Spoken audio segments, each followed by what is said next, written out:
and this is exciting stuff. Oh my goodness! Hope you got an hour and a half to spare because this is always the best part.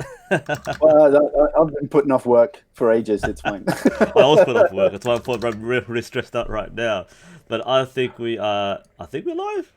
Um, yeah, it's live, and there we go. Okay, so there's a bit of lag there, and now we are officially live. So, without further ado, you've all been waiting for this. We'll flip the camera over. Welcome to the stream. This is one of the most anticipated streams we've ever had, given we've had less than 24 hours of notice. That's kind of my fault, though. We planned this out in advance. But we're here. I think this needs the least promotion because I think we've got some of the most recognizable figures on the archery scene right now. And I'm here too, by the way. So obviously, the big man on the screen is, of course, Jim, Grizzly Jim. Wow, it's great. I mean, it feels like I've known Jim for ages. I've known for about maybe 15 minutes, but I mean, we've been as people in archery, we've been so connected, and I'm literally wearing his shirt right now, so I'm not giving that one back. See. Oh, that's the key to all my powers. That's my hair. That's my Samson and Delilah hair. I know. I've got Jim's shirt, I've got Jim's bow. So we got one the same basically. So it's been I've realized, by the way, when you wear this shirt, you look like a lumbersexual, absolutely. When I wear this shirt, I feel like a gangster from a really bad low-key movie, like some hoodlum or something. It doesn't suit me. I don't know, I've never tried this. The top button up. Do I? Hey, Holmes. Oh, yeah. The whole thing just unbuttoned and just wear it long sleeve, all like daggy like. All right, so for our fans and viewers, hi to everybody, by the way, and I guess in Jim's words, hello internet. Hello internet. that is your thing. I've no opening line, which is a little sad after all these years. But this is I feel a casual one. Of course, as with all our live streams, just feel free to ask anything in chat. I'm following chat, not so Jim's following chat as well, but we'll definitely be answering things on the fly. But I guess we'll open up with the origin story. So I guess Jim, this seems like one of the questions which we always remember fondly, but we never get tired of sharing the stories, right? So how did you find archery? Or I should say, how did archery find you? Oh, good question. Funny you should mention this. I've just written about this in my book. But yeah, Long path. Could plug that. The long path. Hashtag the long path. Yeah, I was about 4 years old, and I grew up on a farm, sort of out in a place called Earlswood, which is sort of more or less in the middle of nowhere. And I was always sort of getting into trouble, hanging around big, heavy farm machinery. So Dad was always trying to get me to sort of go play somewhere safe. But there was an old barn that we had on the farm, and I could never get into it. It was always locked.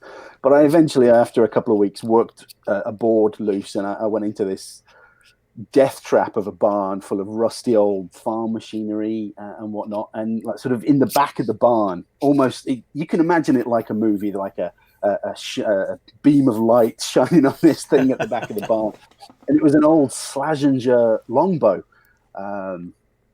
And to me, it had been there for eternity, but I think it'd only been there a few weeks. My dad bought it off a famous squash player or something, and tried it a couple of times, couldn't really get into it, so just chucked it in the barn. And I found it, and I fell in love with this bow, and there was just one arrow left, which I think is probably a testament to my dad's archery skills. I'm sure it probably came with at least half a dozen.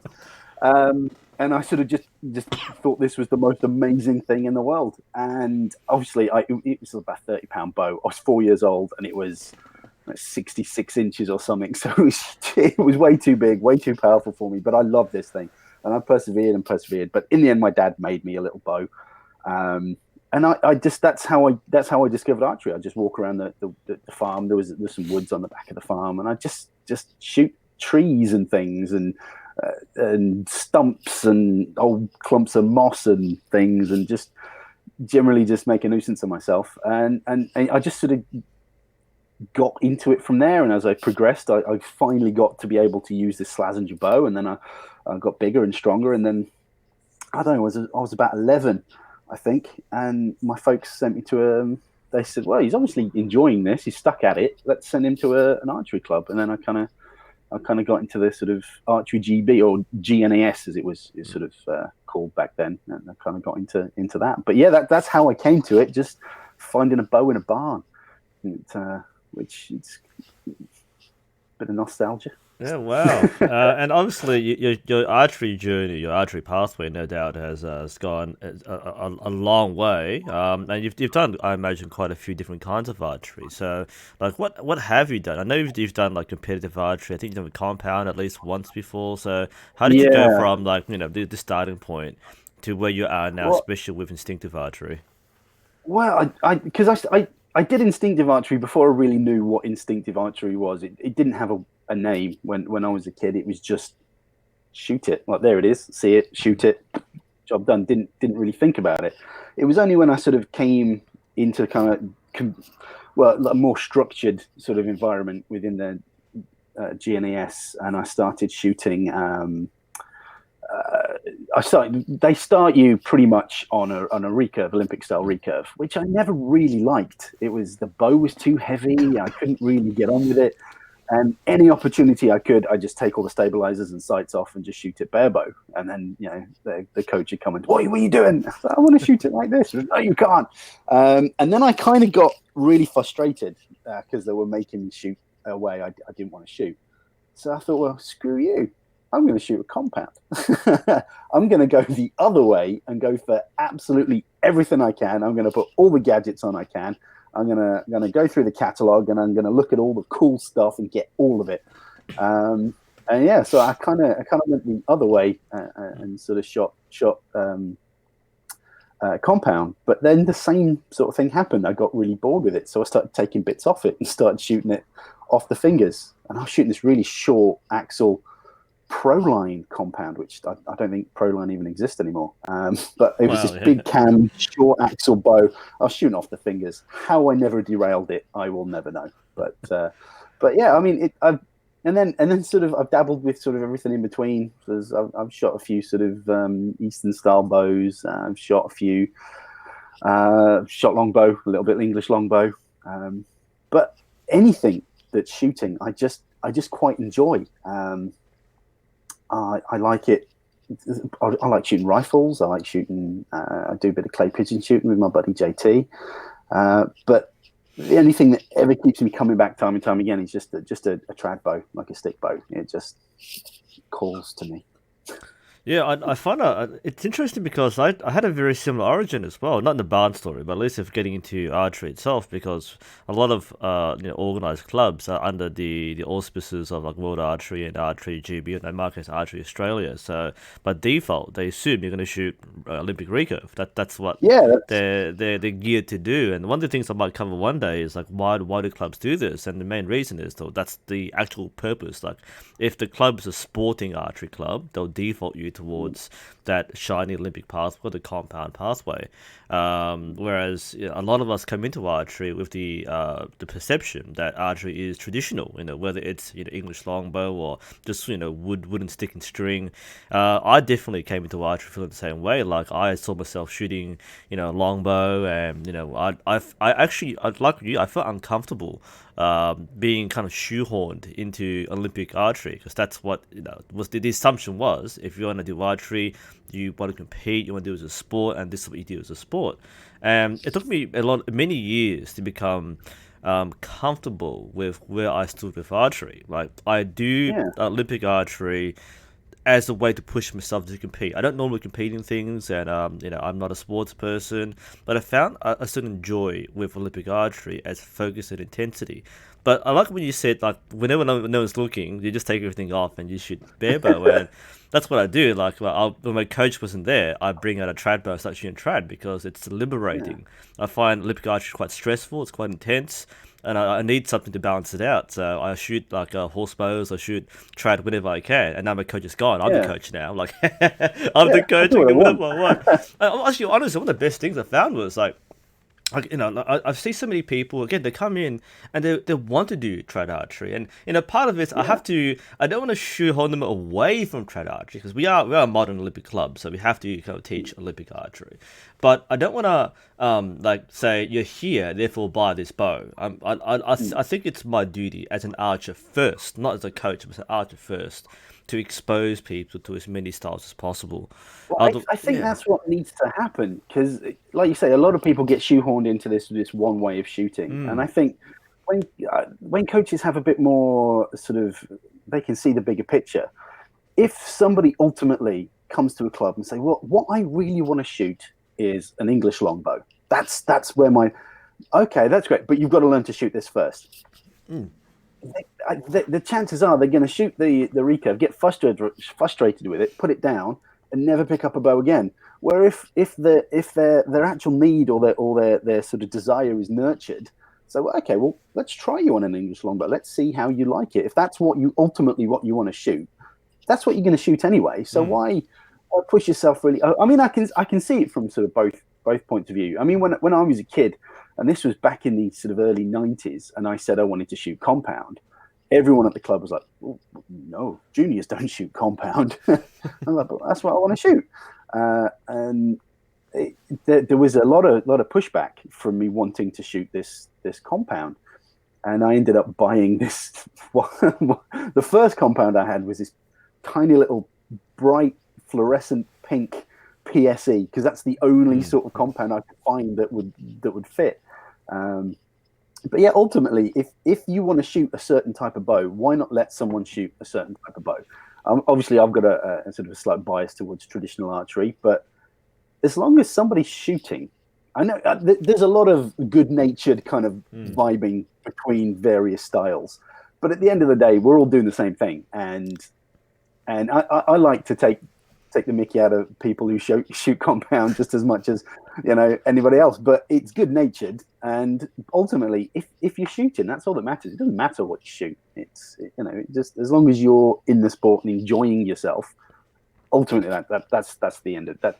That's the end Yeah, goal. I fully agree. Like it's as long as you come to the range and shoot, or find some place to shoot, and like Yeah, you're doing archery, yeah, that's as much as we can push you to do. And I fully agree. Like having people who have that awareness, that immersion in archery in any way, it's like worldliness, right? The more you have, the more doors you've opened for yourself, the more doors you can yeah, open for other people. And yeah, so people mentioned in chat too, like you learn the basics on recurve. And that's fair. Learn the basics on recurve, and then yeah, choose a pathway. I always ask anyone who wants to join the club and wants to buy a bow. I always ask them, yeah, what kind of archery makes you happy? Okay, and yeah. we've only taught you one way. It kind of leads towards one way, but does it make you happy? It's just so important to not One of the things, assume. yeah. Well, one of the things I always say is just shoot what puts the biggest smile on your face. Like people say, "Oh, should I get this bow or should I get this bow?" I say, "Have you shot them? Yeah. Which one made you smile the most? Shoot that one." Yeah, Um, absolutely. I oh, remember even just last week, like had a few visitors from the country. They're looking up archery clubs and they found us. And yeah, like again, I think our current crew are very recurve buyers, like Olympic recurve buyers. yeah, But they're like, oh yeah, there's like we have like longbows, we've got some bare bow, got some wooden trad bows here. I mentioned horse bows, and they said, what's a horse bow? yeah, I was like, well, give me a second. I've got like I should have one in my car. Went to my car. I've got like five in my car. Whoops, I yeah. guess it I've used happens, to go right? about three And we brought bows in them my out car. there. We have like I have one sent to me from Newman Archery. It's a brand new fiberglass bow, and then I've got the handmade one from Simon. I've got another, I've got the mini alley bow that's about like this big, literally. And Oh, everyone's wow. watching, going, "Wow, how do you use it?" I just showed them. So just that fascination, I find for me uniquely because I shoot trad and Asiatic and Olympic recurve. I Mm, find that it's my duty at some point when someone wants to get interested in buy a bow or get into archery, I've got to at least show them what they can get into. And I think just go yeah, what you work with too. Like for a lot of people, they do default to traditional because it is why they do archery. At the same time, yeah, I know some people. Like, I don't want to go so far the other way to swing towards trad, where some people who only saw trad have never seen modern. And when they yeah, try modern, they actually really like the aluminium designs or the sporty yeah, look. And I think the idea of it, we can't be so prejudiced and close-minded yeah. that we It's yeah. I mean, some of the most fun I've ever had is one of the organisations we have in the UK is called the NFAS, and it's a field 3D kind of thing. And I've been to a shoot where it sounds like a joke. You know, I mean, you've got an English longbow archer, a recurve archer, a crossbower. We'll walk to a bar. All walking to a bar. I mean, you're in a group with 4 or 5 people. Everyone's got a different bow style, and it's fun. You're all doing the same. You're all shooting the same target, but you know, you kind of make the compounder go first, so you know you got something to aim at, and then. But yeah, I mean, it all mixes together. It's all fun at the end of the day, and yeah, I think if you can open people up to different styles or different, different methods, I think it's good. It makes it richer. It's a much more enriching experience, I think. And I think the best archers are the archers that have tried other styles and aren't just a one-trick pony, can shoot other things, have experienced the different types of archery. But I like it all. But I wear my harmless sleeve. I'm a true blue trad archer, and that's what I enjoy shooting. So that's probably what I'm going to continue to shoot. I mean, maybe as I get older and more frail, maybe I'll look at a compound again one day. But hopefully I'll be able to shoot a recurve or a longbow for as long as possible. And on that note, this is the question of chat now, right? So those who are watching, you've heard our origin stories. But how did you get your bow? How did you choose your styles? I'll leave you guys in chat to talk about that. Speaking of chat, we've got a couple of quick questions here. There's been one that's bothering me at the moment. Are you Japanese? No, Jim's not Japanese. No. I'm not, by the way, because you're wondering. There are three conflicting answers. I'm not actually Japanese. I can pretend to be if I really have to, but I'm not actually Japanese. So, sumimasen to my fans who are expecting me to be a Japanese person. I think Christian Loma had a good point there. Christian made a point about wanting to learn Kyudo, speaking of Japanese. And you end up doing Olympic archery, which is kind of an amazing switcheroo. I've tried Kyudo too, by the way. But I might talk about a different point at some point. But the hard thing about Kyudo is that you can't go to an archery club and learn it. It has to be a Kyudo school specifically. And it's hard to get into. It's kind of like a bit of a closed shop, or especially where I was looking at it. I was doing an event at an archery shop, and we had a Kyudo guy come over, and I was fascinated by him. It was so different. I know he's shooting a stick and string, but the whole approach to it was completely different. It's sort of like it's movements rather than aim. It's quite it's hugely in depth. It's a whole new world of archery, but I found it absolutely fascinating. But I remember being at it was either one of the big university. I think it was one of the big university tournaments I was at when I was with Merlin. Used to go to these shows, set up a little stand and just do a bit of schmoozing. And I remember in the kind of trad section or the bare bow section, there was a guy shooting a Yumi. He just stood out from the crowd because his bow is about 6 foot taller than all the other bows. And he was just having the time of his life. I mean, I said, well, where did you learn to kind of shoot that? He said, I just kind of picked one up and YouTube videos and stuff. But he was just enjoying it. He was going through the motions and things. But I could probably wind up that actually. I saw there's photos, like old vintage photos from the 1970s World Championships, and there's one photo, it's like more of a footnote nearly, like a tiny little square in the magazine. It actually had the Japanese national team archer. And because this is 1970s, this is before aluminium risers and the modern and kind of like just before we started having standardized modern bows, there was a Japanese guy using a Yumi, and he had sights. Wow! I have to find this and talk about it at one point, but he had. He was shooting with the glove. He was shooting with the Yumi, massive draw. But you can see there were a couple of like calipers or something that were attached to the front of the bow. He had sights. Apparently, he didn't do very well. But just the fact that he actually someone could adapt a Yumi and put sights in it, is, I don't know, people like treat it as like sacrosanct. You can't touch the Yubi, like you can't modify it. But I just find it fascinating, you know. And nowadays we've got like, you know, Yerk's Brave, you know, he's making like all the repeating mechanisms to shoot, you know, all Yeah. these bows. So, you know, screw that, right? Like people like, we should protect tradition, and meanwhile others like, hey, what if I put a magazine in this thing? Yeah, I could turn this into a machine gun. Yeah, that's I remember amazing. once. We have to point out, like, we love trad, but we have sense of humor too, right? So, Oh yeah, well, there's no point in doing anything without a sense of humor. absolutely. That's the thing. I always say I treat archery with the utmost respect, but I will never ever take it seriously. There we go. It's and the only times I've ever had trouble with it is when I've started taking it too seriously. I think I fully agree with you too. Same. It's I did it. I picked up the bow because I thought it was cool and it would be a fun thing to do, and I've tried to sort of hang on to that all the way through because it is fun. And when it's going well and you're enjoying yourself, you're out with your buddies or whatever. It's the you're in the woods shooting a bow and arrow. You're like, I'm being a kid.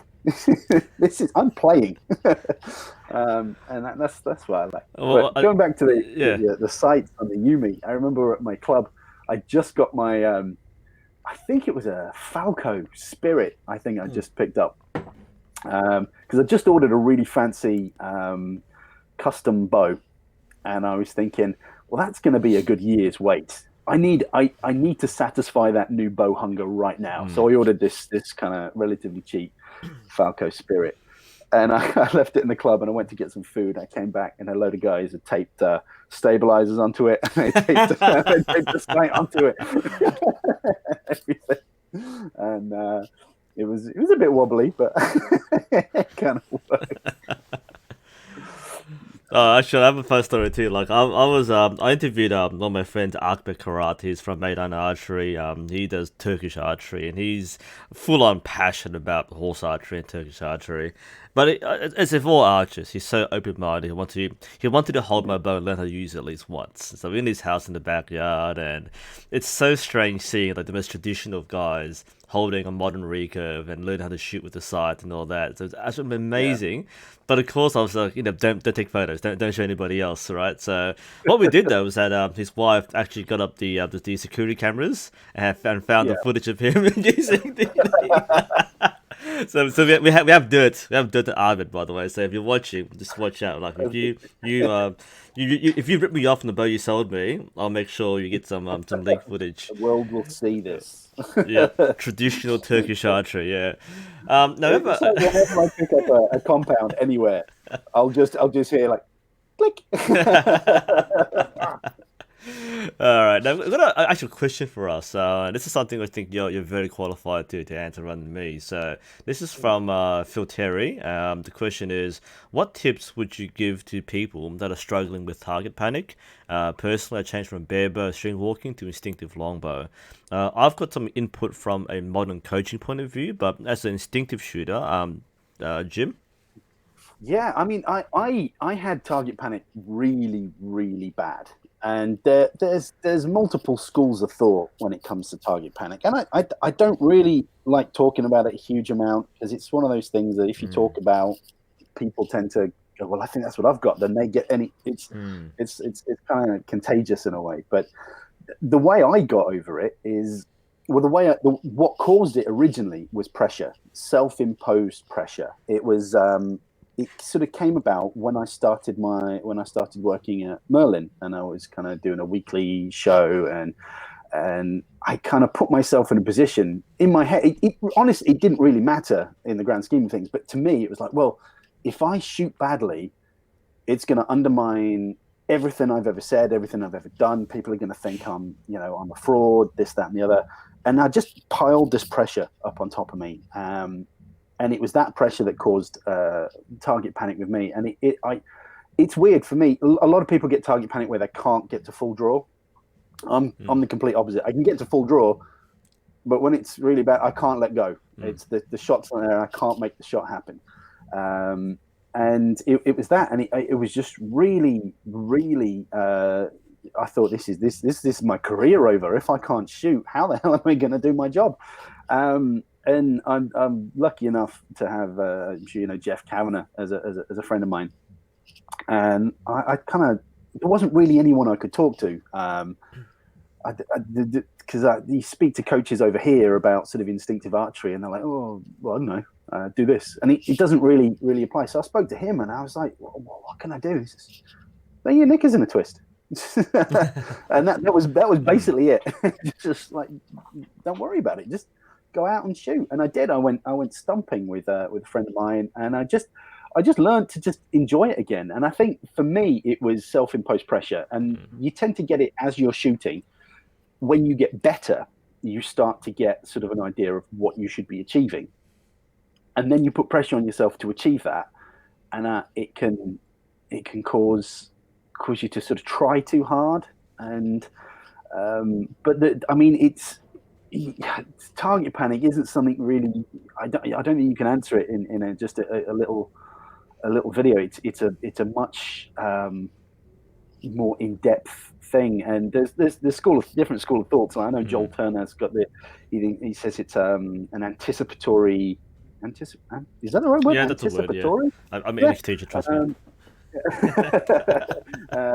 Sort of anticipating the release and a bit of a flinch, but it's difficult to answer in just one little thing. But for me, it's a pressure thing, and sort of putting too much pressure on yourself. I mean, no one ever got hurt or died because they put in a bad score. At the end of the day, if you're out shooting, you should be enjoying it, and that's the thing I noticed when I joined a proper archery club. I'm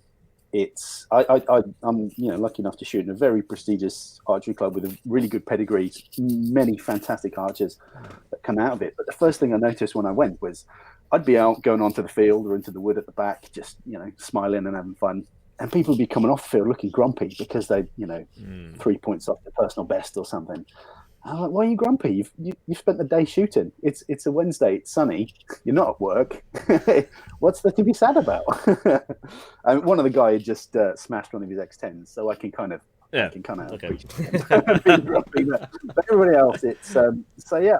I mean, Phil Terry. I mean, I wish I could answer your question a bit more in depth, but it's difficult in this sort of format. But I mean, I don't know if you've got any sort of insight. I guess from my part, this is the question for both of us. So I think because I've been more from the coaching perspective, and I've recently worked with Kisically, and there's a lot of research is done to target panic.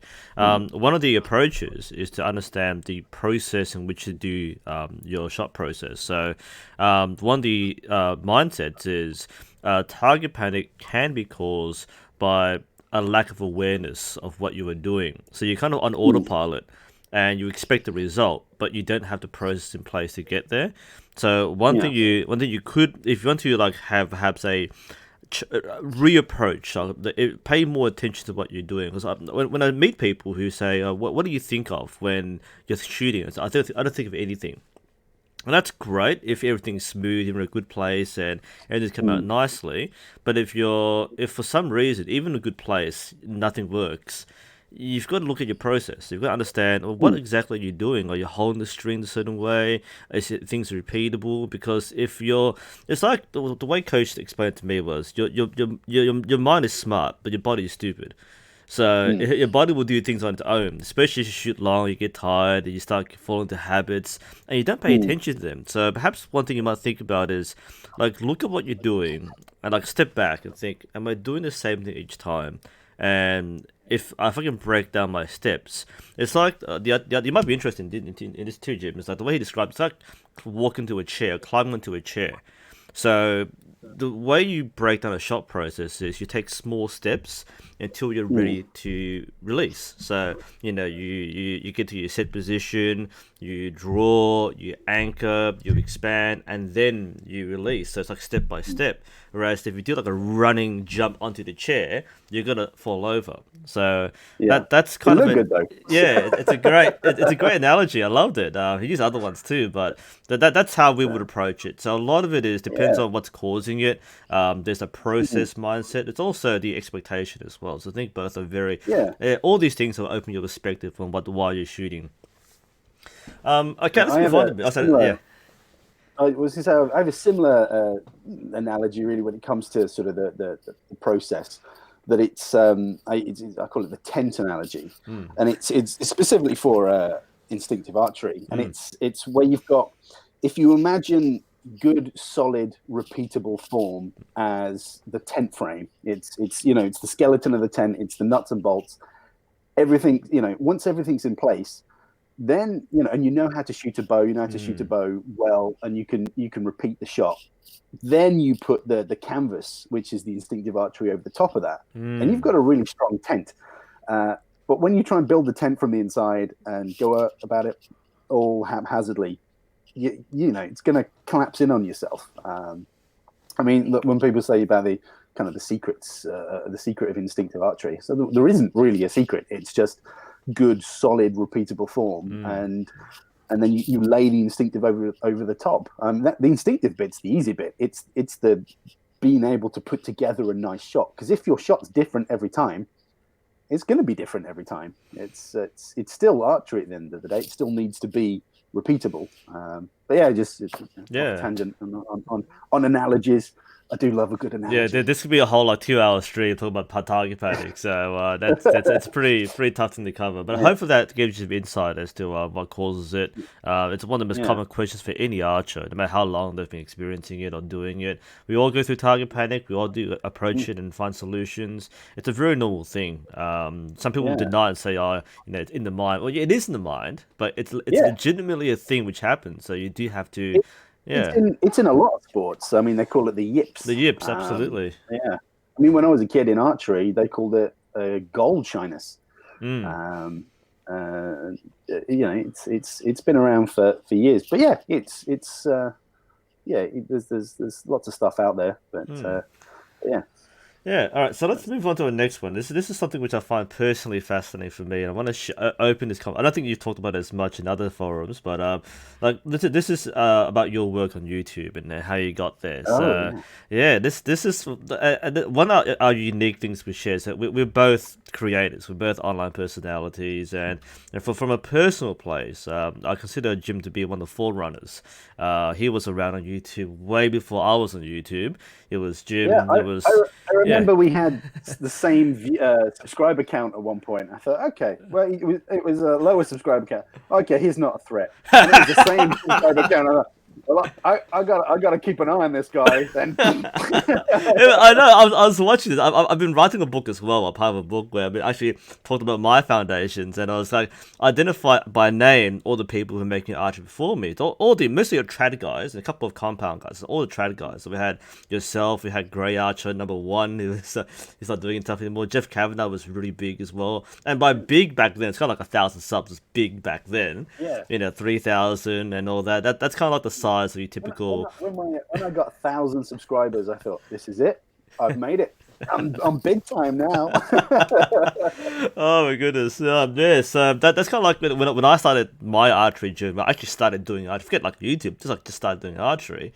That was who I was seeing. I was googling like how to do archery bows and stuff, and instinctive shooting, and Jim came up, and Jack Kavanagh came up. And like these were forerunners, and of course since then the scene's changed a lot now. There are more creators of different styles. There's now more Eastern archery. There's more Olympic archery. There's me doing what I do. So I do remember fondly when I passed Jim on both Merlin and his own platform, and I passed Jeff Kavanagh. Sorry, Jack Kavanagh. Jeff Kavanagh before. I was like, ooh, I know I'm doing something different, but that's a nice little buzz there. And yeah, so now I'm kind of on top of my game, but I still really admire all the people from before me, and they really lay the foundations of the archery community online, especially making so many video resources, which even today are the still most viewed and referenced things. So I guess my question for you is, how did you get into the online YouTube scene? Well, it was. I was in a few forums on Facebook, just chatting away, and I was chatting to some people that already had YouTube channels, and I remember I had what was it? Was it called a Google Hangout? Was that something that was a thing a bit like this, but Yeah, just like that's quite a while ago, actually. With a guy called, I don't know if you remember him, called Chris Billingsgate, Yeah. who was a guy I used to watch, and I just got chatting with him, and he says, you know your stuff. Why don't you do a video? I was like, nah, that's not for me. And he's like, do it, and he basically bullied me into making a YouTube video. So I did, and it was moderately, popular. I can't remember how many views it got, but it seemed a lot for the time. And then I did another one, and then that sort of got quite big. And then I got really obsessed with it, and I thought, wow, I'm going to do a video a week, sometimes two. And I was really into it, and it just sort of kind of snowballed from there. Just making these kind of weird little videos with I think I just used my iPhone. Actually, most of them were in this very garage here. It's before I turned it into a little workshop. It was just echoey, horrible sound, no microphone or anything, terrible lighting, just rambling on about archery, and it just sort of picked. Like you said, there was a few people doing it, but there wasn't that many people doing it. And I mean, archery is niche anyway, and then you've got traditional archery, which is niche within niche. And then you've got instinctive archery, which again is niche within niche within niche. But it just sort of picked up steam, and that's when I sort of I was looking for stuff to review. I was like, I don't have anything to review. I've run out of stuff. I can't afford to buy any more stuff. So I sent an email to Merlin and says, hey, I'm just this little guy making videos. Any chance you want to send me some stuff? I don't want to keep it. I'll send it back, but I just need some stuff to review. And Ben, who later became my boss, was like, well, not something I normally do, but you seem like a nice guy. I think he sent me a fletching jig or something. And I did video in that, and then they like that. And then, Sorry, that was like one of the weirdest things. Like, normally sending you a bow or something, a fletching jig. It's kind of like, what random thing do I have in the workshop that can get over to you? Let's give you one of these, like, thumb rings or something. Yeah. I used to get some weird stuff. But yeah, they... It did, and then I got bows and things, and I always sent it back and never kept anything, and it just sort of went on from there. Really, it was just I didn't really care about monetization or anything. I just at the time I had a big. When Gray Archer was doing his thing, and sadly he's not really doing it anymore. I think he kind of I think he lost his way a little bit. But I wish him the best, whatever he's doing now. But he sort of made this big thing about ads and stuff, and I was like, well, I don't do it to make money. I'm doing it because I enjoy doing it. So I demonetized everything and just made a big thing about doing it for the love. Now I have to monetize it because I could do with the money. But I just did it just because I purely enjoyed doing it. Maybe I just like the sound of my own voice. I'm not sure. But it was fun. I loved doing it, and then it kind of grew a little bit, and it kept growing. And then I got contacted by my Merlin, and they were like, "Hey, do you want to come and do what you're doing, but for us, and we'll pay you?" I was like, "Whatever." And I was like, "No, we're serious. We'll do this, and we'll do this, and we'll build you a little studio." And I thought, all right then. So I quit my job after I was a picture framer, and I did it for about 10 years. And I sort of said, I'm gonna go do this for a bit, if that's all right, to my old boss. And he was like, yeah, you'll be all right. So I went and made videos for Merlin for about 3 years. But the sad thing was I had to put my channel sort of on hiatus, and of course it fell out the algorithm. So when I left Merlin years later, it was like starting from fresh. It was no one was getting notified or anything. It was no one completely understands these mystical YouTube algorithms, but if you fall out of them, you're kind of screwed.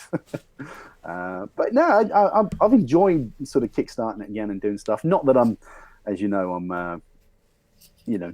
don't put out as much content as I used to, but I try and get out a video a month at the moment. But I'm getting slowly back into the rhythm. The patterns, like you tend to make more videos saying you make more videos than actually making videos. Yeah. I'm doing this. Yeah. I've got such good intentions. I've got so many things to do videos on. at the moment. It's just obviously when I was at Merlin, it was easy because it was my job to make videos, and that my time was there to make videos. But now I'm kind of running my own business. The like I think I can make a video, or I could get this order done. I'll get the order done, and then I'll make the video, and then something else comes in, and you need to. It's difficult to juggle it being a small sort of self-employed. And I actually would agree with you too. Like this is one of the unique things about archery creators is like people they want to see more videos, they want to see more reviews, like review this bow or show us how to tune your arrows or how to set this up and so on. But it's kind of like we have archery time, right? We have Yeah, time set aside for archery, and for us, I guess the same as you, is that when the time that we spend making archery videos is shared with doing everything else, whether it's yeah, doing stuff in the workshop. For me, it's like running the club, running come and try programs, doing personal coaching, my own training when I can, and making yeah, videos. So yeah, different days, different priorities. But I want to make videos. But at the same yeah, time, I want to do these five other archery things, and for yeah, me, archery, as much as I hate saying it, isn't my life. I've got a full-time job on top of archery, so mm, when I've got only 24 hours in a day, and I work full time, I've got, especially in winter when like the daylight's much shorter, and I've got 5 o'clock and it's like bang, night lights out. There's only so much you can do, and yeah, you kind of want to put the best foot forward every single time. And if you can't put a good quality video which people enjoy and you enjoy making, then you just don't make it. mm, So yeah. Because yeah. I mean, I've got videos stored in my computer that I've never uploaded because I've never thought they were good enough. And I like to try and I need to be happy with a video before I'll upload it. It needs to be right. I wouldn't say I'm a perfectionist, but I'm a little bit fussy.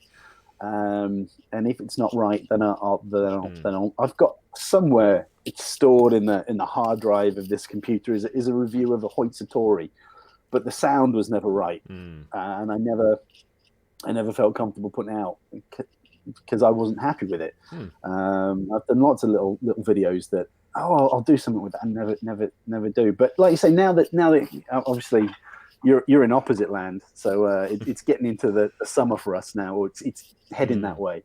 So the nights are getting a bit longer, and I can get out a little bit more. But by the time I've finished work, it's dark. If I go shooting, it's at the club, which is floodlit. So floodlit, but it's not great for filming. Occasionally, I can get out on a Sunday or a Saturday and do some filming. But I've also got a family as well, which I need to sort of spend time with. So finding that time, it's a lot easier during the summer, definitely. But yeah, it's just finding the time. Yeah, And it's one of those things about creators. I yeah, mean, people ask me all the time, like, well, why don't you do this? Why don't you do this? Like, well, it's easy for you making your own like vlog or your own history channel, but I'm an archer yeah, first, and I'm a yeah, creator second. So yeah. I'm a teacher first, then an archer, Yeah, and then whatever else happens in between. So, and I think I've got some off the arrow stuff. By the way, hi, I love your blog. Exactly, like that's Rob. I yeah, know yeah, Rob. exactly, I yeah, like we all know Rob. Rob. Hey, Rob. So yeah, like writing blogs takes time, and like we have to do so many other things because we're all like one man shows mostly. So we Yeah, have to coach, we have to shoot, we have to train, and we have to teach, and it's a tough world to be yeah, that sort of personality where people expect you to make stuff, but yeah. like the priorities. Well, back in the day, originally Archery Adventures was a two-man band. I used to have my buddy Percy with me, who we used to sort of do stuff together. But he's actually a famous jazz musician, and he died. I don't think he's picked up a bow in about 6 years. But no, yeah, it's and plus being winter as well. We have had Hmm. probably the wettest, most miserable winter ever, and it's you get a Sunday or something. You think, right, I could do some filming today. Oh no, wait a minute, it's raining. Yeah. But I mean that I live in the wrong country to make videos outside. But no, I feel terrible. I've had a really nice little longbow sent to me towards the end of summer last year, and last year was really really crazy for me. I didn't get a chance to do it, but I feel really bad because it's been sitting there waiting for this review for ages, and I've not had a chance to do anything. And every time I think, oh, I'm going to do that, it's raining, and I feel really bad. But that'll be that. That's my first bow review. When Speaking when I of can get speaking of it's not things raining. lying around, all right. Okay, now I've got something here that I've left lying around. It's just I got it like last month. Oh, Okay, you've got one too. I saw this.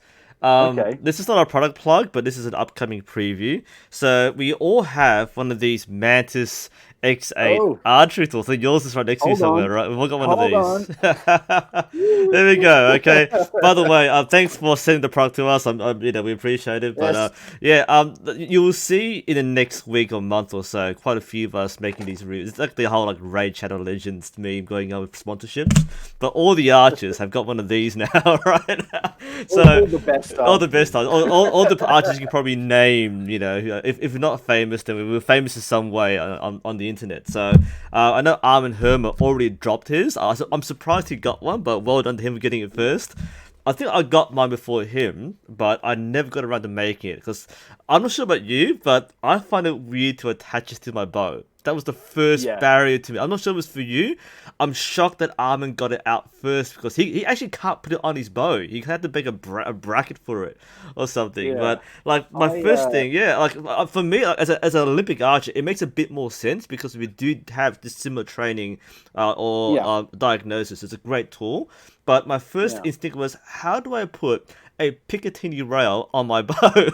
I'm thinking of you when I saw your photo, and I was like, oh, you got it too. That's awesome. But how do you put on your bow? Like, what are your thoughts of using a Well, modern piece I of was gonna technology?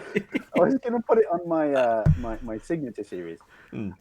but I was like, no, I'm not putting anything on Yeah, that. exactly. Like even Put it I've got on a modern bow, and I feel dirty sticking a Picatinny yeah, rail and on the bow. Like I know where to put it. I know, but it's like you should put it next to the handle. Yeah, I get yeah. where it can do so. I can see why we use it, but the idea of taping a Picatinny rail onto my bow, even my modern bow, I can't. I know, but those are wondering, by the way, this is a tool used. The Mantis series originally came from a company, thank you, which makes they make dry fire tools for firearms. I think American company, I believe. So basically, it's a tool where you have your rifle or your pistol, and you do dry fire exercises. So all it is, and Jim will show you, it's this tiny I'll like get it in a Bluetooth device basically. there. Yeah, it's such an interesting and well-made tool.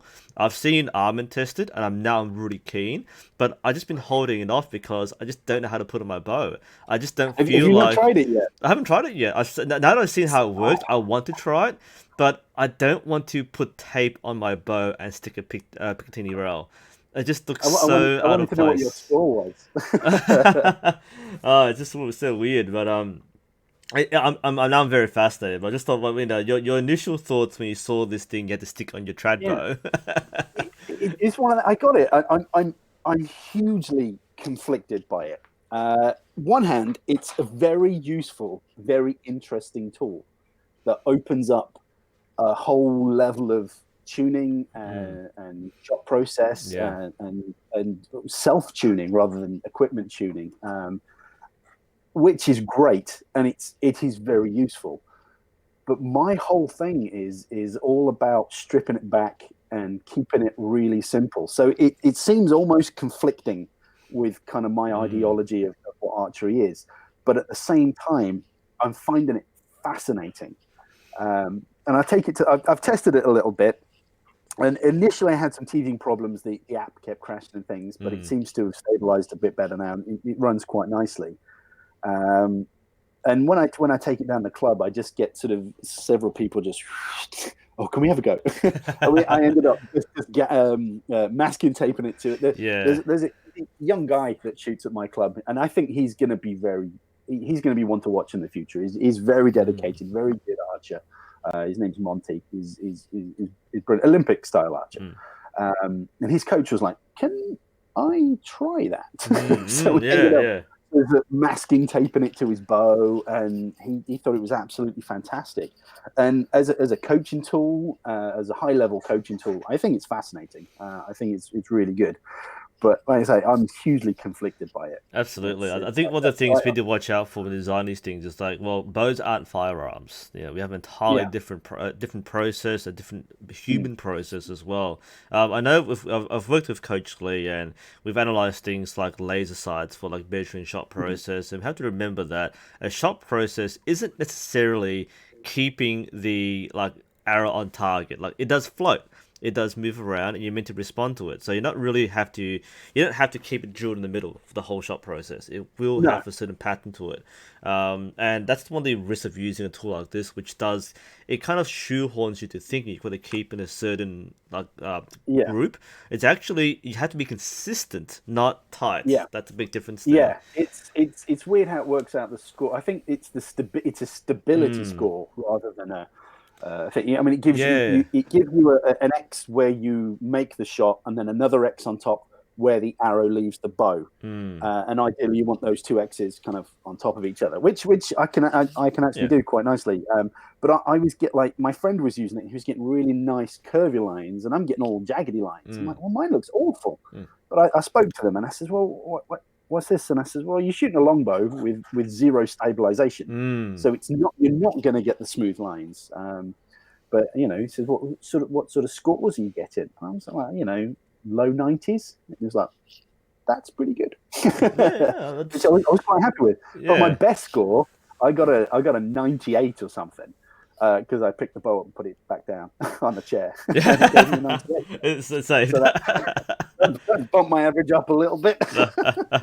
That's great. It's a good tool. Like, these modern tools are very fascinating things. I'm definitely going to try it soon. But yeah, like I think the feedback I got from Armin, I think what we're saying here is find a better way to attach to a bow. Like you can't just put tape and like blue tack and just because we want to take it off. That's what we want. In the end of the day, I don't want to have a like a beautiful bear takedown with a Picatinny around it. It's just I can't. I've got it on my I put it on my RK1, and it's sort of just underneath the handle. You kind of don't, because the bow looks slightly tactical anyway. It does. Yeah. But no, I didn't want to put it on my one of my posh strikers. Interesting. No, Now, I speaking put it of on bows, question from K Armstrong. Jim, do you miss the bear takedown you sold to me? Every day. I wake up with a tear in my eye every day. I make a point to tease Jim every month. I make like every 3 months I'll put a video of the bear takedown. Just to kind of, hey, it's still here. It's just a rubbing in my face. I did say that like when I bought it, like this is back when it was the World Championships, and that was the whole fundraising thing. That was actually one of my most our biggest connection was that point was when I was ready to support you. I will never ever forget that. That was an amazing thing you did, and I'll remember that to the day I die. It's just beautiful because I know Jim was extremely passionate about that particular bow. It was one of your favorite bows, and I remember you made a post on your page, and it's like, you didn't want to sell it to somebody who was going to trash in a garage or something. You wanted someone who's going to really appreciate it. And I went, hey, I'm that YouTube guy, the other one. So you sell it to me. And yeah, like I was so happy that we were doing this. I wasn't going to World Championship time soon, so that was like I want to support you by buying the bow, having that emotion connection as a fellow archer, but also just like that pay it forward sort of thing. You've been good to me over the years. It warms the cockles of my heart. Of course, there's a whole I found that there's a customs fee when it comes to shipping a lot of stuff in. So that was I felt terrible. It was the funniest thing. From a financial point of view, it was disastrous on my side. But I look at it with a humor. Go, did you write down brown box on the label? It's like, did you actually write down brown box? That's probably why they called you up. I thought because I sent it tracked and insured, you had to put an amount. So I sort of came up with this approximate amount of, because I felt so kind of guilty. I was like, well, he's bought this bow and it's paying way over the odds for it. Yeah, it was actually, for those who wonder, it was actually double. So it was actually full price. It wasn't like, closest offer. It was full price for the bow, brand new, plus double on top as a donation for the campaign. So I guess I can see where Jim's coming from. I'm going to send him more stuff. And I think by sending me more stuff, it actually tripped the customs, right? If you only sent me that bow, I call it sporting goods. I'm like, sweet. They sent me me like the bow, a set of limbs. You sent me like a second riser. You sent me the Samick, the Samick bear hunter. So if that much stuff in it, I think that's what got the customer's question. This is not a personal like shipment here. This is like a business approach. I'm like, what have I got? Oh no, just shove everything in there, and the shirt too, which wasn't the reason why, but I think that's what pushed it over the edge. it was definitely the shirt. Oh goodness. But no, when you, I think you said, I gave a really generous donation to Jim and UPS. Yeah, UPS. That's exactly what happened. Oh goodness. But yeah, I felt so bad. But no, that bow was I love that bow. I genuinely love that bow, but I wasn't shooting it. It was the poundage was a little bit high for me. I'd still, my shoulder was grumbling a bit, and I just didn't shoot it that often. And I thought, if I get rid of that, that's going to help me get to France. And then I was agonizing over it for ages, and I put it online. And mentioned, I'm doing this to get to so and so. And then you sent me a message, and it was really early in the morning, and it kind of my phone buzzing next to my bed woke me up, and I thought, oh, what? And I kind of woke my wife up. I'm like, that guy from YouTube? Oh, which one? I was like, no, the other one. And I says, yeah, he wants to buy my bow for way over the odds. He wants to buy my bow, and then the same again to help get me to France. And she's like, oh, that's lovely, and then just rolled back to sleep. But yeah, it was it was kind of one of those moments where I was like, oh crap, now I've got to go. Yeah. It was kind of half a pipe dream, and then you actually had the funding go. It's like, oh shit, I got funding for this. It's in my head, I'm like, well, if I don't get enough money, and I don't go, then it's going to be okay. But oh yeah, it was so there we go. You got me to France, which I will never ever forget. And by the way, the whole UPS donation did exactly why I monetized my channel. It was one of those months where it's kind of like, I can just cover it for my channel alone. So, that was one of my favorite experiences. One was what we achieved with, or what you achieved personally, but what we achieved as a community. But also, that's a golden story. Like we see all the simple stuff behind the scenes. It was so much fun just to even be involved in this. And wow, that was. I still use it, of course. Definitely was one of my favorite bows. I rarely use it as well, but I make sure I bring it out and use it.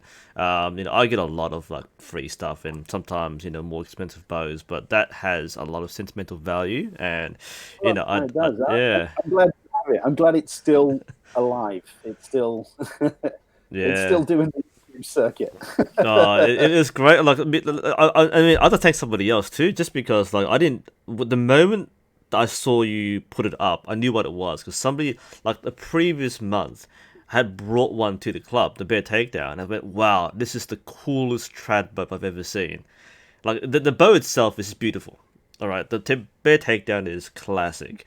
So someone brought the exact same grey or black wood model, and it's like, wow, if I ever buy my own trad bow that's not a Samick Sage, I'll buy this. And the moment it popped up was, I think I only had a Samick Sage at that time. And it was Three Rivers sent me a Samick Sage. I only had a Samick Sage. So I didn't buy that, but the next one I got was the Bear Takedown. I went, yes! Went from like 0 to like takedown right there. It was, I'm glad it's not mine anymore, but I still know it's out there, which is, if I just sold it to some random guy, it would have gone forever. But with you, I still know it's about. I should treat her to a new string at some point. I'll send you a special string for it. Taking more archery time from you. Yeah, Yeah, that's because I've always had huge admiration for Fred Bear. He was, one of the greats, and that was kind of my last kind of connection that I had. But it was worth it to go to France, even though I at the time I felt like I really really screwed up. But when I go back and analyze it, it's I didn't actually screw up. I kind of did okay, and it was an amazing experience. I mean, depending on what sort of glasses I'm wearing, it was either a really good experience or a terrible I experience. think it's something I share too. Before we were chatting, like we're talking about our own a competitive experience.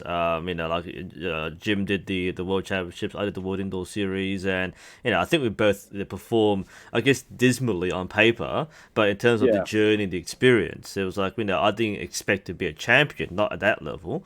And for me, like I hadn't shot an indoor round before, like ever, and here I am shooting a 3-spot target, which is like one of the hardest things you can possibly shoot. And yeah. I can't do three spot. yeah, I if I shot a single spot of a yeah, three spot, I'm exactly. fine. If you But the put what, second yeah, there's more exactly. You people, put one dot there, I'll just hammer it as much as I can, right? But you put three yeah, spot, I'm like, oh, one, especially indoor where it's like the lighting's there, you've got to get the angle right, the shadows are in there, like whoa. yeah. So And yeah, shooting, what is it, 18 meters? 18 meters. Yeah. Indoors seems a hell of a lot further away than 18 meters outdoors. Oh Uh, yeah, and it's like, tell you what, wow. like the center of a focus state, they only use a 20 centimeter center for the face. Normally it's a 40 centimeter target face, and it's the same thing. It's the same thing, right? But it's not. It's the It's same thing, not. but it's not. Like you would think that if you have a 40 centimeter face and you just cut out the rings you don't need, just have the middle one. Surely you can hit that the same way you hit a 40. You can't. It's different. It's tough. I mean, I'm not really like as you said before. I'm not really a competitive archer. I've got such a weak mental game when it Mm. comes to competing. It doesn't take a lot to. If you wanted to mess with me, it's not difficult. um, so yeah, I was really in a funny spot. And indoors, I haven't done. I've done like club competitions and stuff, but then you kind of lumped in with the recurver, so you're not expected to do well. So there's no pressure. So Mm. you inevitably end up doing all right. But yeah, like, it's as we said, you go to an event and it's a world archery event. You kind of just instantly think, oh crap. Some people thrive in those sort of situations. I don't. But yeah, it's same for you. You get going to these sort of big kind of prestigious sort of tournaments. It's kind of eye opening, Mm. especially when I'm used to just being in the woods, sort of with a couple of guys, quite protected, quite insular. It's quite nice, but then you're just out there, sort of on your own. Mm. It's a bit. It's a bit daunting, but it was an amazing experience, and I'm sure you learned a lot about yourself and the way you shoot. Yeah, Sort of from definitely one of those life experiences. Like totally worth it. And it's funny thing is, I have no interest in like going back to a different competition. Like, I do club or I do world. I don't have any state or national thing. It's like, oh, you're in the nationals. Like, what? Why would I do that? I just went to the next world event. It's funny, but yeah, these are the life experiences which when I did my little small scale world event, I thought, wow, Jim must have felt the same way when he was going to France. So yeah, yeah, yeah. it's truly special. It was daunting. I remember just being on the bus, sort of going to the event. I think the first day was just like a practice thing, but I remember thinking, what the hell am I doing here? It's I got sort of, I think I got imposter syndrome. Hmm. I thought, what the hell am I doing? Why am I here? But no, it was definitely interesting. It's and although it kind of screwed me up a little bit, sort of confidence wise for a couple of years after, but. I think I'm taking a bit of a break at the moment from competitions, just kind of getting getting my shot back. My shoulder's not been great, so I'm getting some lighter poundage limbs, and I'm just kind of sort of rehabilitating myself and just shooting what I can and what I'm building myself back up. But I'm going to probably give it another go, maybe next year or something. Sort of step out and give it another try. Great. Now we're on the final leg of our live stream. So if you have any for chat, if you Well, have any, it's been like over an hour now. We can go forever, but I'm sure like I've got stuff to do. I'm sure Jim has strings to make too at some point. I thought this was just a preamble. This is the introduction. I know, right? This is a 5-part series. But we are reaching our last kind of leg of the stream. So we've had a great chat so far. We'll do a bit more talking, but for the chat.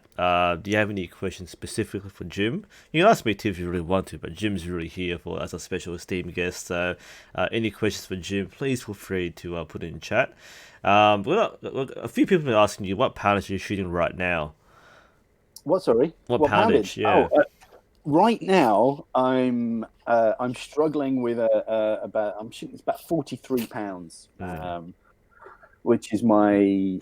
I've got some longbow limbs on the RK1 riser, and I think the geometry of the RK1 is slightly more forgiving. I think so. It should be 45, but I'm pulling about 43. But Striker is sending me some 35-pound limbs, I think, just to take the edge off a little bit.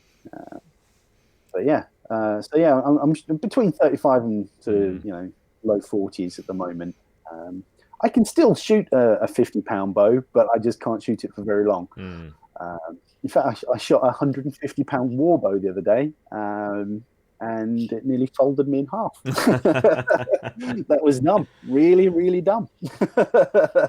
But yeah, the shoulders. There's the shoulder. I just saw the question actually. That's from from that. I know that guy. I know that. That's my buddy Matches. Yep. Yeah, I haven't seen him for a while. But no, he's a good guy. But yeah, so I'm just trying not to overdo it with sort of high poundages. I'm just trying to keep it low and sort of, low weight, high rep type situation. Right. But it's getting there. I've finished physio now, and it's starting to feel a bit stronger. Yeah, now we're going to go back to a bit. We've got a question from Arrow Womble, which is a great name for someone joining us. So this is for you specifically. What do you think is the future for field archery clubs in the UK? And should they try to have more integration with target clubs? Ooh, what a question. I said no difficult questions, right? I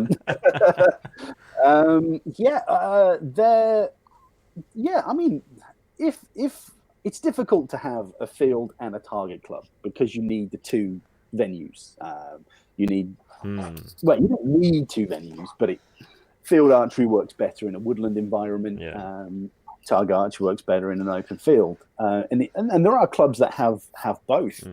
But I think field archery is growing, sort of very, very not very quickly, but it's a steeper growth than I think target archery. Archery is just on the classic target archery is on this sort of ever growing sort of plateau, sort of way up there. But field archery and traditional archery is way down here. But it's growing a lot quicker. I think it's getting more accessible. It's getting a little bit more interesting. I think it piques people's interest in a little bit more, maybe. But yeah, I think that's growing, and I'd love to see more. I mean, over in the UK, there's this. You've got Archery GB, and the other the big one is the NFAS, and you get a lot of Archery GB kind of. It's generalizing to say, but they kind of look down a little bit on the NFAS. That's not completely true, but that's kind of like the vibe that it gets. And then you've got the NFAS, which sort of, think that Archery GB are a bit up themselves, and it's not true. There is a hell of a lot of crossover between the two. I mean, I'm a member of both, and there are phenomenal archers in both, both organizations. It's just, I guess we kind of like to guard ourselves, and I'm a member of this organization, so it's the best. I'm a member of this one, so it's the best. But I mean, I'd like to see some more integration between those two organizations. I think that could be good, and sort of, maybe tweak a couple of rules or something to allow a bit more of a crossover. I think would be quite good. But yeah, archery in the UK is in a pretty good place. I think it's getting better. I'd like to see Archery GB be a little bit more open to the traditional side of things, kind of the grassroots kind of archery. It very much is.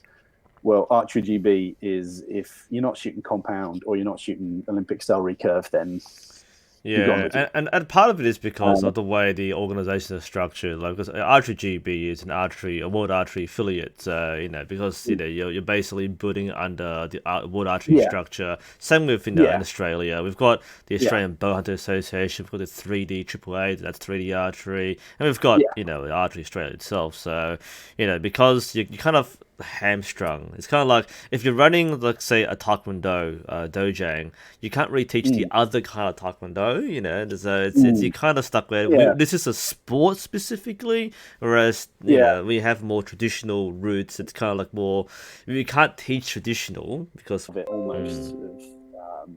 I mean, you've got the there's field that sort of caters to a couple of sort of traditional bow classes, and 3D you've got the Instinctive. Yeah, a bit more nowadays between the two. I think, they're sort of, open to it a little bit. Yeah, I think especially from the bottom up, like people from the bottom, people actually involved in it are probably more open-minded to kind of mingling and melding, whereas from an organizational perspective, it might be a little tougher to kind of make these things merge together. Yeah. But I think that in spirit, people are really working together. Got a few more questions. This is from Azuzi Aziz. Have you actually done Asian or Asiatic archery? I know you've shot probably Asiatic bows or horse bows, but have you actually learned? I've shot them. I've not done them properly. So does it mean, like, do you shoot thumb draw or do you shoot with your normal method?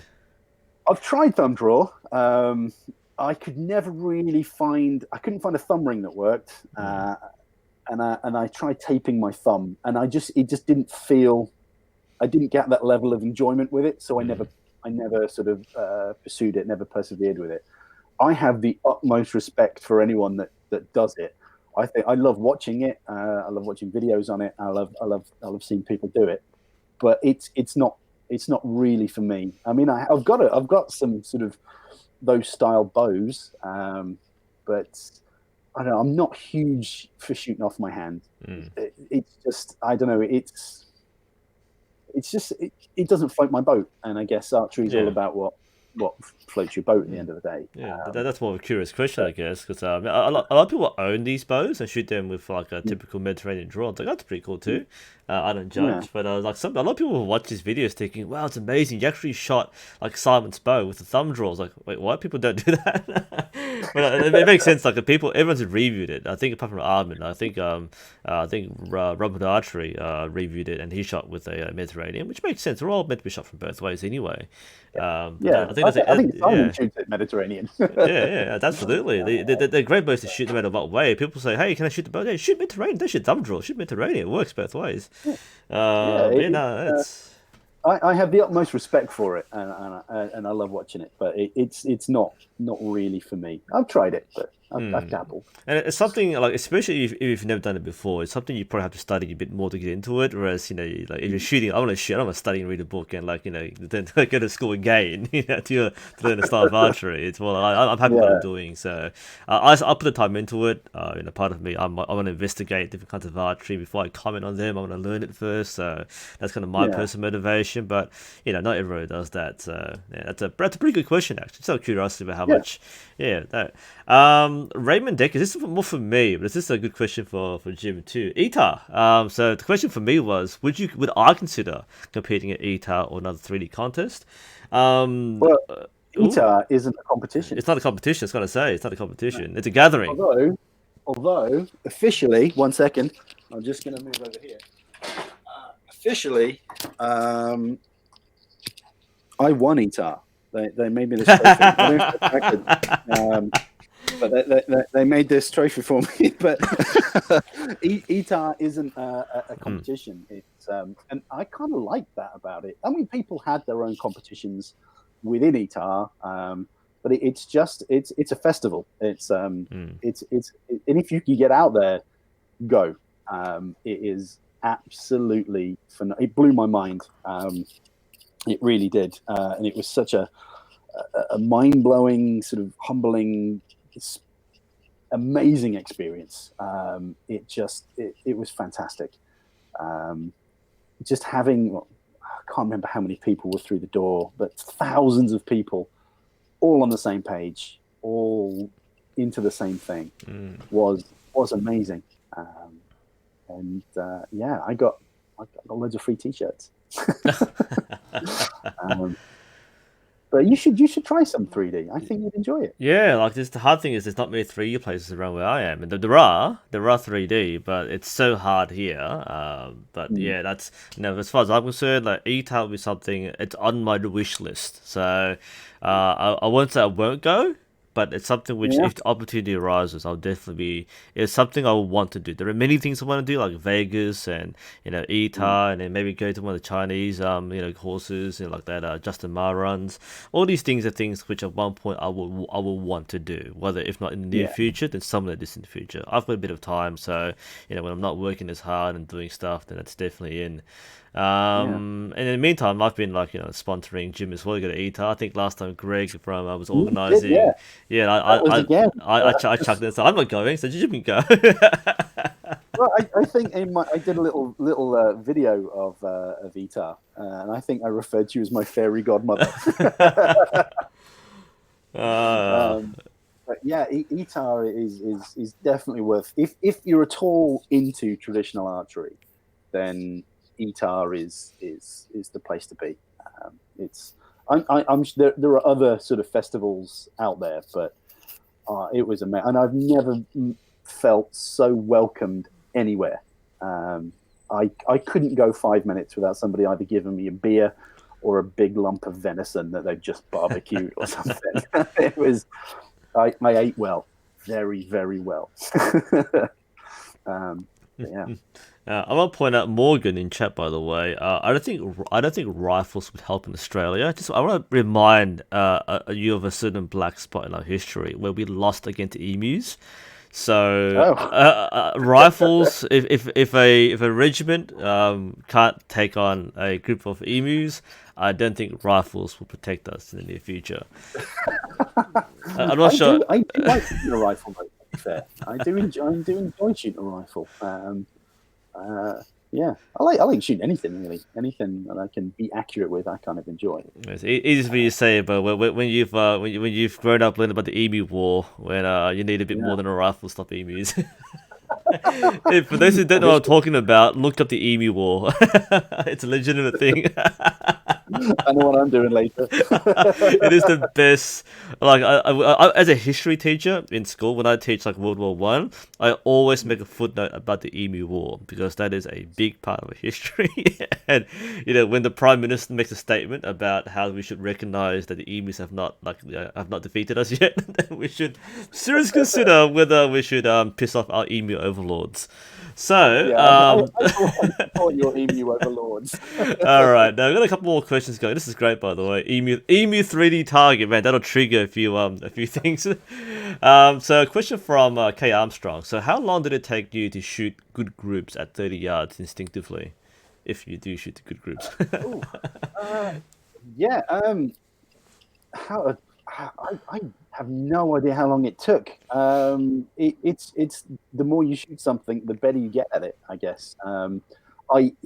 Shooting instinctively, you've got to kind of build up to it.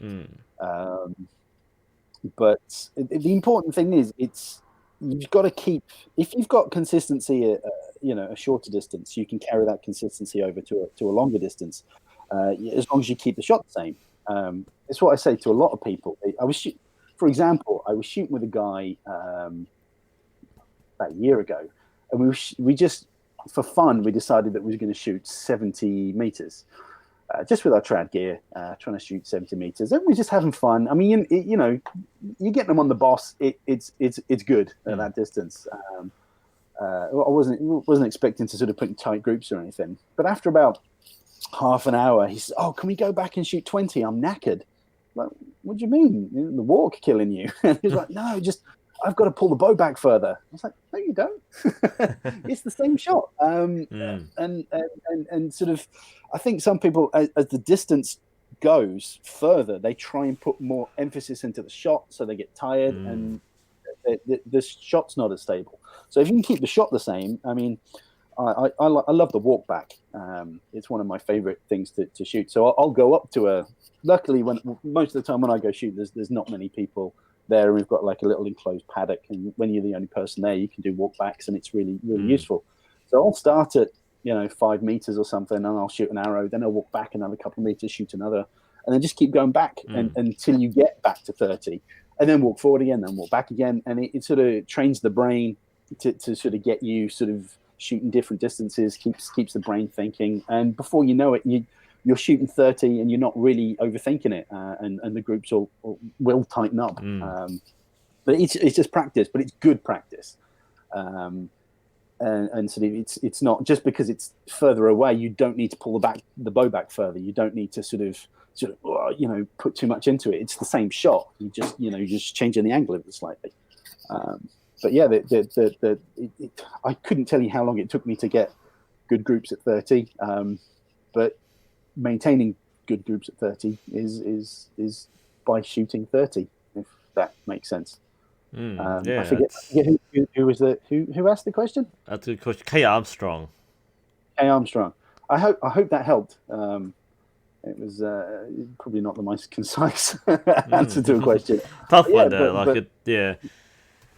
But the more you do, the better you'll get at it. It's one of those, I think. Yeah, and by the way, emu feathers probably aren't good for fletchings because emus don't fly, and they probably don't have the right feather structure to make good feather fletchings. They're good for hats, but not very good for feather. I want to try one now.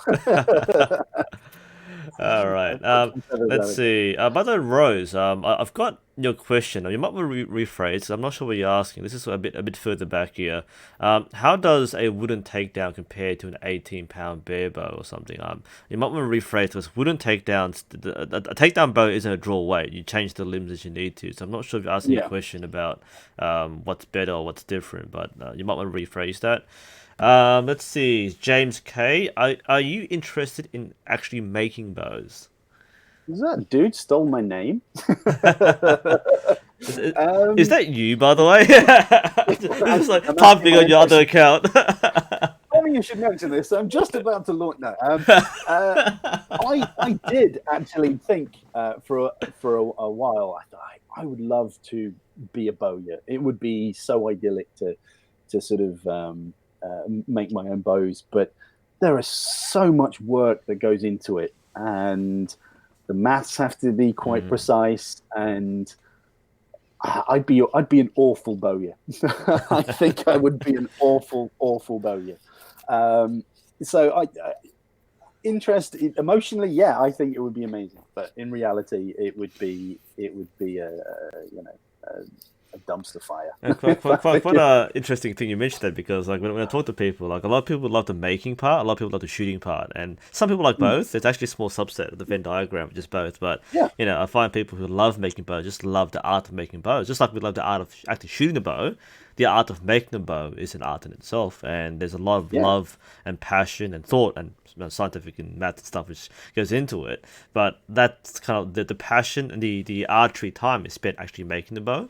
And they love when they see other people shoot the bow, not necessarily themselves, but they love seeing other people shoot their bows. So I have the utmost respect for any bowyer. I think it's such an amazing skill. It's a skill I would love to have, and I'm sure if I really wanted to, I could learn and whatnot. But yeah, it's amazing. I've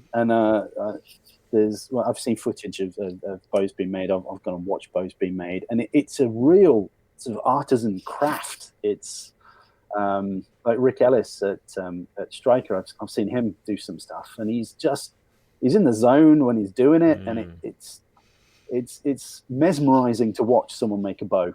In the same way, when working at Merlin, watching the My Bow stuff being CNC'd, watching the CNC machines work, it's mesmerizing. I'd nip into the workshop for something. I'd come out sort of 45 minutes later, and I'm like, where have you been? So I'm just watching the CNC machine. It's just watching anybody, especially, but someone with a passion for traditional archery, making a wooden bow is it's second to none. But I'd love to make my own bow, but I don't think I'd have the patience or the mathematical skills involved. Yeah. All right, so we're in our final few minutes, I guess. I reckon we'll probably end in 5 or 10 minutes. So any final questions, shoot them now. Otherwise, you'll lose your chance. But I'm sure if you have anything else to add to our list, feel free to drop a comment below. I'm sure we'll go back to it at some point. So I guess a couple of things. It's been raised before, but so tell me about this John Van Ripburger that you have going on with your channel. I have no idea. I have no comment. Jan van Ripburger is. I haven't done anything with Jan van Ripburger for a couple of years, but it was a character I created because I'm genuinely I consider myself a fairly nice guy, and I'm not. I try not to be arrogant in anything. And try and be as try to be humble. Jan van Ripburger is everything that isn't. it was this character created to sort of originally to go into forums. It was a troll, really. it was a troll account. It started off. It's it was on Facebook, and the profile picture is basically me in a pair of sunglasses. And I would go into these forums, and I'd just talk myself up and say how brilliant I was, and I made up this organization, the WPIPPE, World Archery Association, and I'm saying I'm the world #1 and this, and I'd give people like really arrogant advice and things, and I knew I'd won the internet when I was because I was an admin of this page, and I'm in there. Someone complained to me about him. Going, who is this guy? He's so arrogant. I was like, I just won the internet. But yeah, I started doing a few little videos. It's something I want to do more of when I get a bit more time to do videos. But it's just this sort of really sort of the opposite of me, really. Just a really sort of obnoxiously. And I've taken sort of influences from people out there and sort of molded them together in this one little arrogant package. But when I do go to the gatherings, I didn't do one last year, but I've always turned up at some point as Jan van Ripburger and just done like this bizarre talk. And you've got this system called the shot climax. And it's all at the moment of release, it's sort of orgasmic.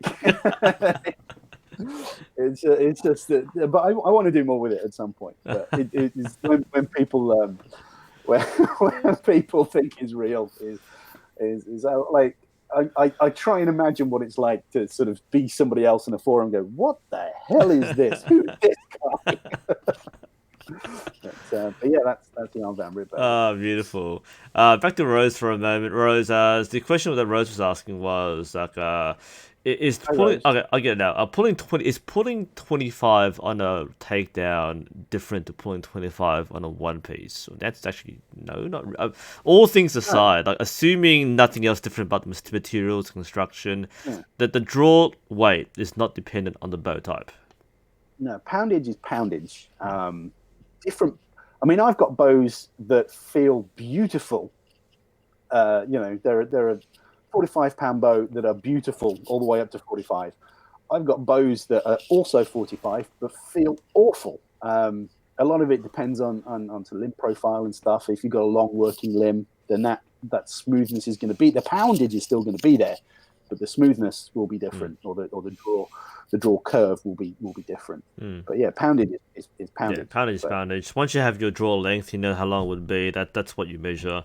I know, Rose, you shoot a one-piece longbow. I think you shoot at the moment. So if you're shooting a takedown, then it's gonna be the same weight. If it's heavier than 18 pound, then you buy a 25-pound bow. It's gonna be the same amount. It's one piece or it's takedown. Just bear in mind, however, that if you're shooting longbow and recurve, it will feel different.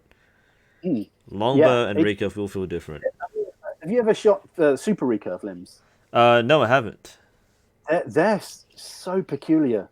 They feel like there's a let off, but I weighed them. Certainly the ones I had, there was no let off, but they peak a lot sooner. But it's this weird plateau of poundage, and it's so unusual shooting them. That's just as a side thought. I just wondered if you. Yeah, so like, I know, Rose, I think you shoot longbow, if I can recall correctly, because you sent me a video of your form check. Well, I'll cover very soon. But if you shoot longbow and you switch to recurve, it will feel different, and vice versa. I shot recurve first with the longbow. I was like, wow, this is weird, to say the least. It felt great, but it's a very different thing.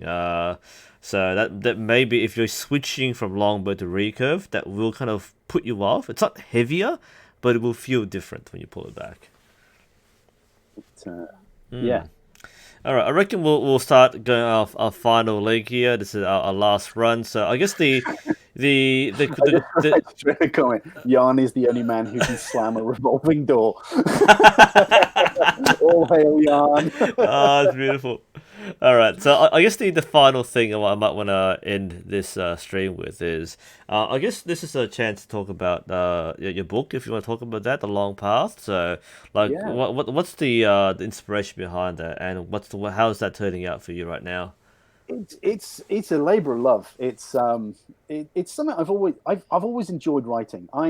I struggle terribly. I'm dyslexic, and I've always enjoyed writing, but it's always been a struggle. And I was always told that I'd never be able to do anything like that. So it's kind of a bit of a screw you type thing. I like that. But I write. I haven't done for a while, actually. I need to sort of get back on it. But I used to have a regular column in Bow International magazine. And I enjoy the process of writing, just like I enjoy the process of making videos. It's just writing's a little bit easier because you can do it in front of the TV. And someone said, it was one of my seminars. Someone says, the stuff you're talking about, this would make a great book. And I thought, well, yeah, it might do, actually. And then I started thinking about what sort of book I should write. And when I try and make a video, I try and make it entertaining and informative, as long as somebody learns something but has a good time while they're doing it. So that's what I'm trying to do with the book. I'm writing this book it's very anecdotal. It's called The Long Path, but the subtitle is a common sense anecdotal guide to archery. So it's not a boring archery manual.